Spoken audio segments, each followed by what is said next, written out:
finally, I get to review this series. I've been waiting so long for this series to come out. And then I had to wait a good while just to watch it. Yes, it came out on the 11th, but I wasn't allowed to watch it until Monday and Tuesday because everything else that kept happening around me. So it was just a pain in the butt. It's like that, a pain in the butt. Me having to wait for so long. And I was only able to watch 2 episodes Monday and the rest of the episodes on Tuesday. I'm like, no, I am finishing this today. I told people at work I will finish this, and exactly what I'm going to do, and I did. And anything else, I was just rewatch it again by myself. Because I would watch a few people with a family. I said I'll do that, and some of them was done kept saying, "Oh, I forgot. I slept on episode 2. Can you wait for me?" No, I'm not waiting for you. Okay, you keep playing with my emotions with this. I've been waiting for this for years. The Fallout TV show, yes. A lot of expectations and speculations were around this show for especially how Amazon does things. Will it be good? Will it be bad? Will it be accurate? Will it be on point? Will it be satisfy people mostly? And it did. It really did, man. I'm happy to say it did. I love it. I love it. I love it. It's amazing. It was great. And during that period of time, as I had to wait to watch the show, I've been seeing a lot of people give their opinions and reviews on the show. Both people I follow and people I don't. People I don't even know about. I was listening on their opinions about the show. And it was mostly positive. Mostly positive. Some felt like they didn't even watch the show in the first place. Like they just watched the first couple of minutes of the show. And that was it. That was it. And they automatically gave a very idiotic opinion. Saying, oh, the show was woke, or Fallout kind of always been woke. It's just that it was settled with it. That's what people like when it comes to things. If it's settled with it, if it's not in your face, they like it if it's like just a natural thing that happens within this world, not just in your face. Like, hey, this is what we're doing. Yay! No, it was just whatever. But just because of the female-led character, no, man. In Fallout, you can choose your gender in the world. That's how it works. It's your own character. So come on. So, anyways, this show has 3 plots you follow. Mainly 4, actually, when you think about it. You have 2 vault dwellers, Lucy and her brother Norn. You have the ghoul, and you have the brother initiate, Maximus. And they all are after one dude, or what he carries with him from the Enclave. And whatever it is will change the future of the wasteland forever. So Lucy's after the thing to get to her father. The ghoul's after it for a bounty hunt, and probably even find some answers of his own he's been looking for. And Maximus is doing it to prove himself that he is worthy of being part of the Brotherhood. And he's not just going to be an initiate. He becomes a scribe to a knight, the way he wants to. His ideology of how the Brotherhood should be is crushed. It's all these things. Luffy goes to the surface with this optimistic attitude as how things should be, but things aren't the way it's supposed to be on the surface as she was told. But because of that, she's been having a rough day and learning to adapt to it. People were saying of her character that she changes too quickly or she becomes too untrustworthy. No, she is still trusting even towards near the end of the series. In a way, she still has her naivete and her optimism of wanting to help and trust people. So I don't know why people felt that. People are also saying she was girl boss, meaning she could just do everything and anything and no one can stop her. That is not true. She gets beat up, jumped and knocked out tons of times. She falls for traps every single turn she goes because she's still naive, even near towards the end. So a lot of people are just jumping on it probably because of the female protagonist. I guess they have this schizophrenia, or I would say PTSD, and what happens when you usually have a main character in Hollywood shows these days, and what that usually means. But no, that does not happen here. Lucy is the character that you do root for. Hopefully she passes what she needs to do and find her father. But we find some crazy secrets as time goes on through the eyes of the ghoul. The ghoul is pre-war. He had a very big part in playing in Vault-Tec and advertising the vaults, even being the Vault Boy himself in the jumpsuit. He started it all thanks to him and his wife. And you can see through the eyes of how pre-war was again, thanks to Bethesda how they did, just like they did in Fallout 4, but even better. As you see days pass, and probably even years, as he's full on for advertising, selling himself as a product, and doing whatever he can to show he's not a commie, a red. And of course, you have Maximus, a guy who lost his home as a kid, rescued by the Brotherhood, and now wishes to find he have a place to belong among their ranks. However, he isn't so good about it. The point where he almost misses opportunity, but thanks to an unfortunate series of events where you find out down the line what really happened, is very interesting. He goes there and realizes that the heroes you look up to are kind of jerks, and some events happen where he ends up as a knight in power armor, and he has this ideology of how he wants to be a hero and everything. These characters do come across each other, where they're all three in the same place, or it's just two of them, where Lucy's with the ghoul, or toward the end where she's mostly with the knight, or the ghoul is just by himself, or with the dog. Or not with the dog. Everyone's all over the place. While Norn, the little brother, stays inside the vaults as he undiscovers the secrets of everything that's happening around it. So the show does a lot of, the characters just going all over the place, tracking each other down, following each other, looking sure they have the head, backtracking, side quests, getting beat up, trapped, bamboozled, ambushed, knocked out. So many crazy things happen, and it was fun to watch. I enjoy it. Even my two sisters who don't know much about Fallout, especially the oldest one, knows nothing about Fallout, was enjoying the first episode and even episode 2. To the point that she demanded that she wanted to see more with us. However, she slept through episode 2, and because she worked all day and wanted to come back out, catch up, and watch with us again.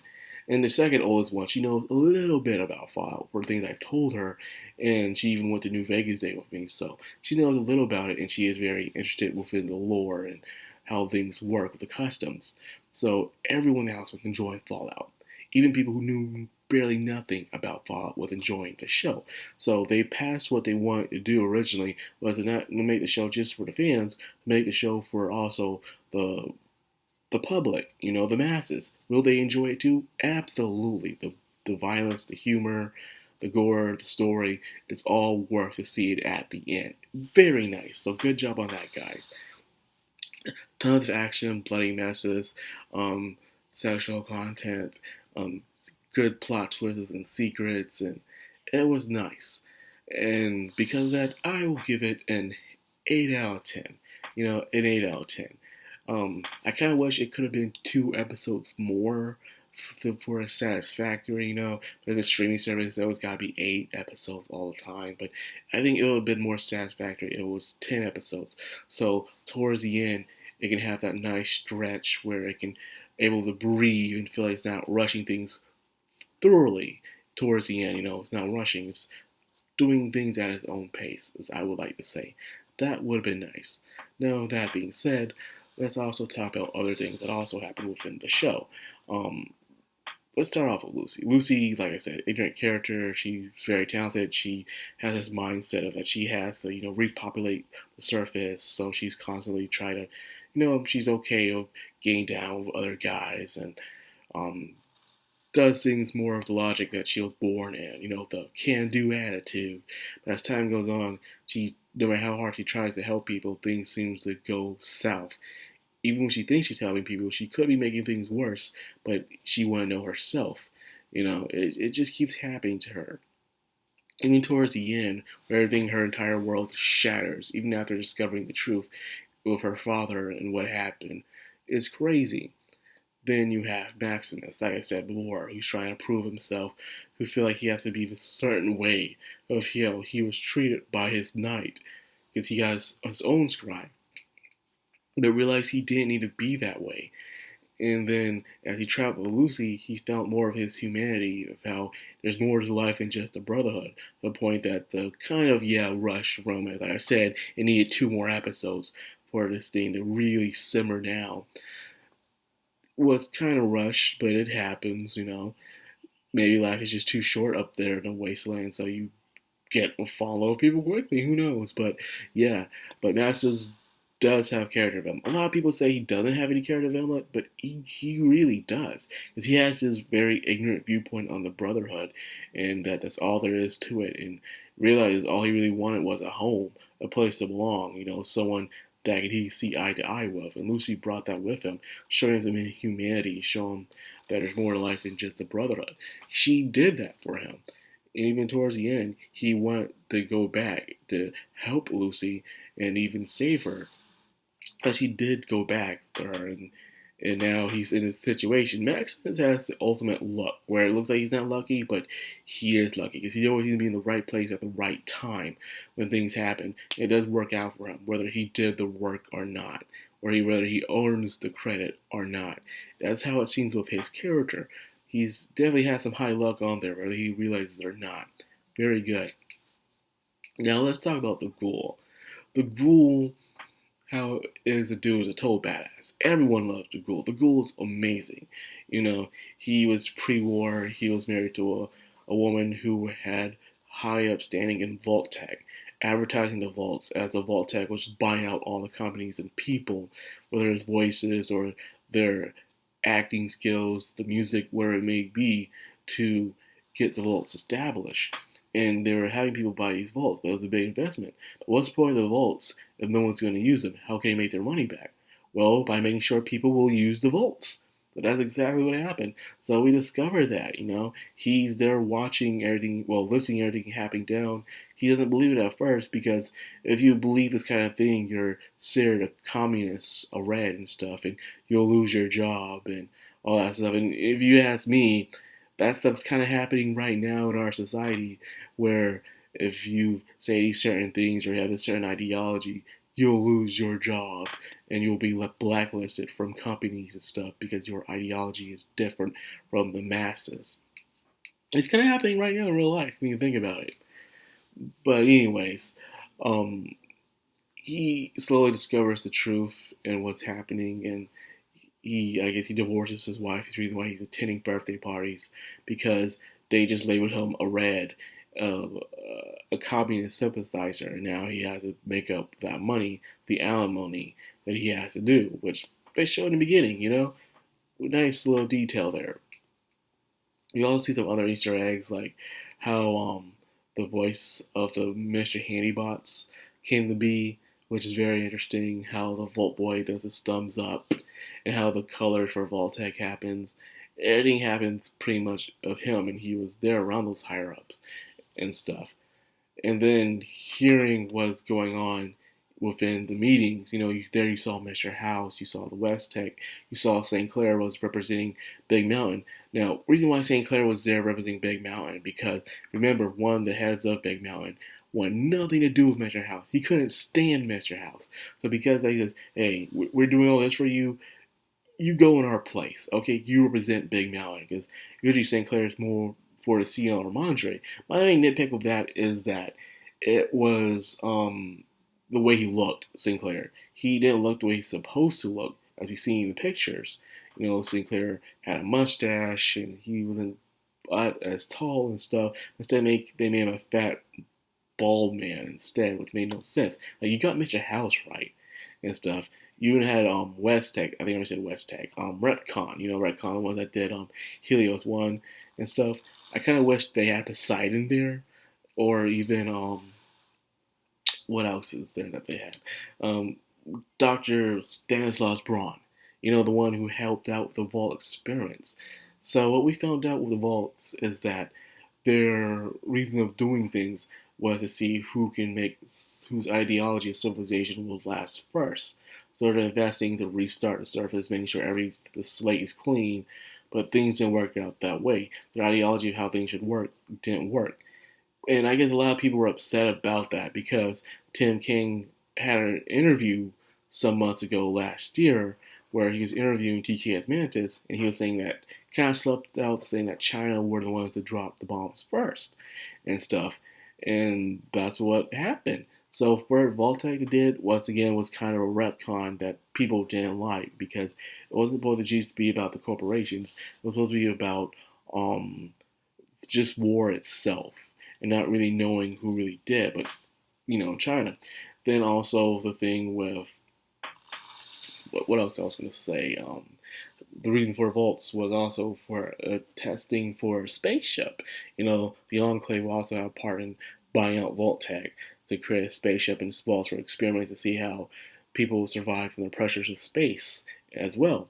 They took that out as well. So once again, they made it all about the corporations and what they were going to do, their ideology of how the place would work.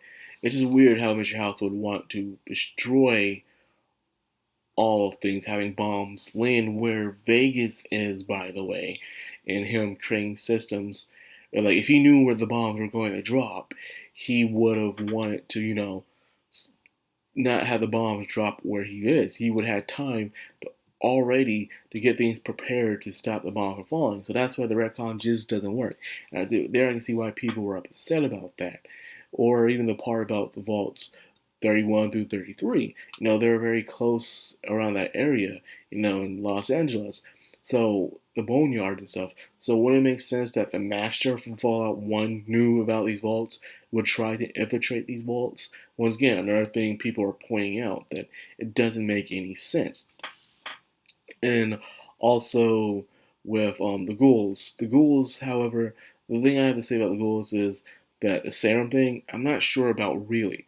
The serum itself seems to be mostly about people keeping ghouls from going feral. It doesn't say that ghouls from the very beginning have to take it. It's just that maybe the thing was just created years later on, gave the ghoul a reason to have some side quests. But maybe someone out there created a serum to make sure that the ghouls don't go feral. It doesn't mean every ghoul has to take this serum. It just means that those who are about to go feral has to take it because they've been living for so long. The only thing is that it just came out of nowhere, and how come a regular super duper mart would have the stuff? Like again, it just doesn't make any sense. I guess that's the problem with a lot of Bethesda stuff, that they want to do a lot of cool, interesting things, but they never really think about how does it fit into the world of Fallout. How does it? Where did it came from? How is it even possible after all these years never being mentioning? Kind of like the place where the kids live out in Fallout 3. Like, how does the civilization of children work for that long? It doesn't make any sense. You know, it doesn't make any sense. It's like they just do it for the sake of doing it, or how some certain objects are where they're supposed to be. It doesn't make any sense, like Jet and stuff. But Bethesda does things without really thinking about the lore, and because of that, a lot of people. I'm not thinking that Bethesda hates the OG lore or New Vegas or anything like that. Is that they just are really terrible at thinking things through. You know, they never been good at it when it comes to Fallout lore. They just want to do cool things to really surprise people or like please people, but at the same time, like, yeah, that's nice and all, but what about this? How does that make sense with that and this? And like, and when by the time the product's already out, you're like, oh, damn, and they keep doing it. And I guess that's why a lot of people are upset, especially when you have other people who keep defending the way that Bethesda does its lore and this inconsistency when it comes to the lore. A lot of people get upset about that, and like I said, I do understand. It makes a lot of sense why people will be upset about that. Like, how come they keep getting the lore wrong every single time they do this? They should really think about the things they do when they write the lore, because that's one of the main reasons why people follow Fallout. They follow it because they love the lore. If you keep screwing up the lore, it's like, dude, why am I even here, man? And then keep doing it and don't think about it much, because there's a lot more people who defend them for doing this in the first place. And the reason why a lot of people are upset about that. A lot of people also blame why the reason why Fallout 76 released in a mess, because people were still defending Fallout 76 from the beginning. I understand defending it now because it's good, but defending it from the very beginning, like, they're just going to keep releasing broken games or mid games, and you're going to keep defending them for it. But they're going like, oh, we can get away with this. No matter how much the price of games go up, they're going to keep doing it because idiots out there are going to keep defending them. And it's pretty dumb that they do, because it makes you look like a total shill. And if you want to be a shill, sure, but you're defending a bad product just because you like so much. It's just kind of terrible. And then you see these same people get drove out to do these events to watch the series and get free stuff or free promotions and stuff like that. You see them, the same people who defend this franchise so much, even when it does do terrible things. Not all the time, but when they do, you don't see them really calling out those terrible things that they do. But because of that, it's the reason why it's not going to be labeled, I guess, a shill. Makes a lot of sense. Anyways, the reason I'm talking about that is because a lot of people are upset because it does kind of mess with the lore, especially them deciding to go on the west side of America, which was very sacred to the OG fans, and plus what they did to the NCR, and at the end they're showing New Vegas, how it looks destroyed. And yes, it is possible that they are allowed to mess with the canon ending, but they just don't want them to do so because, once again, Bethesda sucks with their consistency of always messing up the lore. So that's why they hate it. They just wish they just left it alone and just focus on the east side like they always did. I do understand that, but once again, they didn't really mess with it that much because it's possible that the NCR has fallen, but not all the way, but from here to there, because it's possible. The bombs landing on Shady Sins also can make sense. The question is where did the Overseer get a bomb? Maybe since he was in touch with Voltec so much, he knew how to drop a bomb. There were still more bombs hidden that were yet to be activated, I guess. There's also the thing where it comes to New Vegas. Is New Vegas really has fallen? If it has, why is he going there to New Vegas? Is the ghoul at the end said he's going to meet one of the makers of all this, which is Mr. House. So that means Mr. House is probably still alive. So probably what happened is that the NCR did beat Legion at the end of Hoover Dam, but Mr. House made a negotiation with them where they both can live, but something has fallen, but Mr. House probably still survive it, or else why else Hank will be going to New Vegas to meet his makers. So there's that. So it's very interesting what could have happened. But anyways, I guess the reason why I gave it an 8 out of 10 is that Bethesda's inconsistencies with the lore and some of the pacing could have been better within the show. But other than that, I enjoy it. I can't wait for season 2. So that's why it's okay to be criticized and negative about something, but also keep a rational level mind when you're doing these things. So you don't go off the rails sounding like a lunatic. Even no matter how passionate about this, I am very passionate about Fallout. But at the same time, I had to give it some thought. I had to think about it before I would immediately start talking about it. I need to give myself a while to really think about what I just witnessed and how I feel about it, and give my true thoughts about it. Even talking about it with friends and seeing what they feel about it and how they enjoy it. Both those who know about it and those who don't know about it. It was very positive. They liked it. Some even said they wish it had some more episodes to it so it can feel like it was better paced out. One of the main reasons I had with the series, just 2 more episodes. 2 episodes would have been great for it. But it didn't happen. Everyone has to do these 8-episode things these days. 8 episodes. So, anyways, I give it an 8 out of 10. I really enjoy it. I love it. I can't wait for it. Since you are going to Vegas next season, please be very careful with this, Bethesda and the creators. Be very careful about this, how you go about it.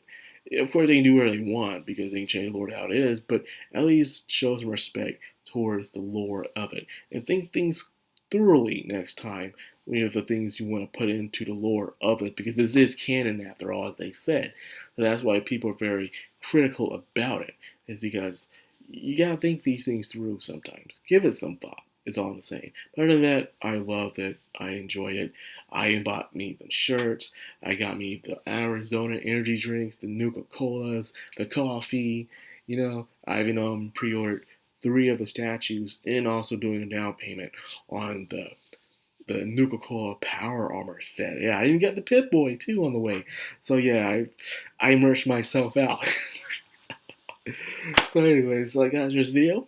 I hope you guys enjoy it. I hope you guys enjoy the Fallout TV show. If you did, let me know what you think about it. If you didn't, also let me know. I would like to know. So anyways, so that's this video. Like, comment, subscribe, of course, hit that bell icon. This is the background on Anime. Signing out.